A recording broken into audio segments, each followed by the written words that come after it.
Okay, in this lesson I just want to talk about plugins.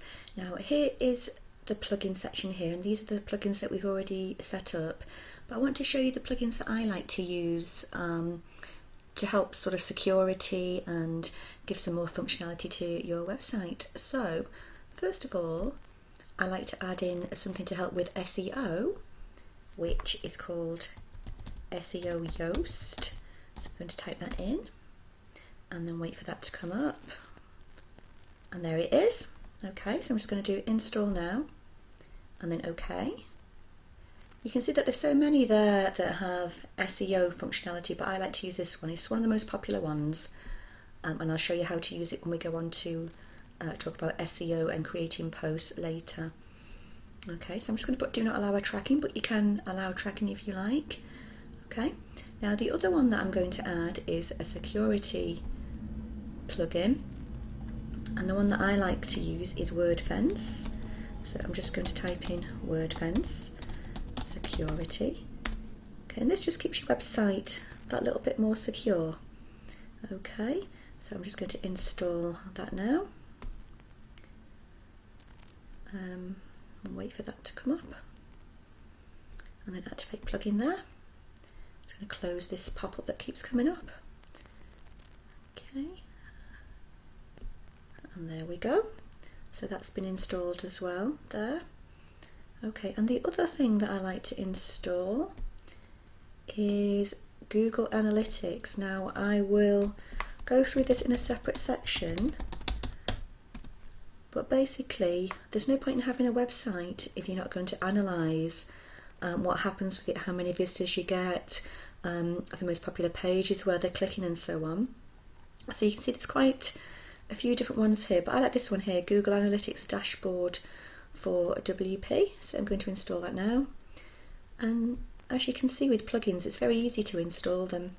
Now I've just been searching for the ones that I use already because I know what they are, they're my favourite ones. You don't have to use these. What you can do, if you want to have a look at what's on offer, you can do add new, and then you can just look at these. So these are the featured, so these are the ones that are promoted at the moment. So you can see you can add a forum into your website. What else have we got? We've got WordPress again, where you can run a social network on your website, and you can see how many downloads that they have, they've had there, and how many ratings that they've been given. If you want to see popular ones, you can click on the popular tab, and that will bring up some of the ones that are popular there. You can see that WordPress SEO is very popular. Okay, Contact Form 7, this is another one that we need to install, so I'm going to install that while we're on this page, and this is what's going to help us when we do our Contact Us page later on. So let's just wait for that, and I will activate it, and I'll show you how to use that later.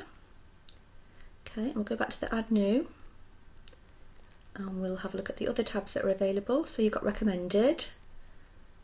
Okay, and let's have a look at those. Again, so they recommend this spam catcher here, and it does actually come when you first upload WordPress with a one-click installation. It does actually come with this already, but you have to get ASCII keys, and it does get quite complicated at first, so I don't use it, but it is up to you. And again, this Google XML sitemaps, I install this one as well. It's recommended because it helps us search engines with indexing, and again we'll come to that when we do our SEO section. So let's activate that one. Okay, now I'm going to add new again, and let's just have a look at favourites. And again, this is where you can put your favourites in. I'm just going to go back to recommended because there was another one that I just want to show you. If we scroll down there, and this one here, WooCommerce. Now if you are going to be selling products and things that are physical products or even digital products, this is a great one to install.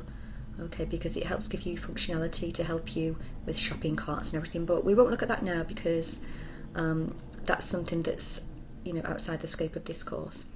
Okay, so I'm going to leave this for our plugin section, and I will be back in the next lecture.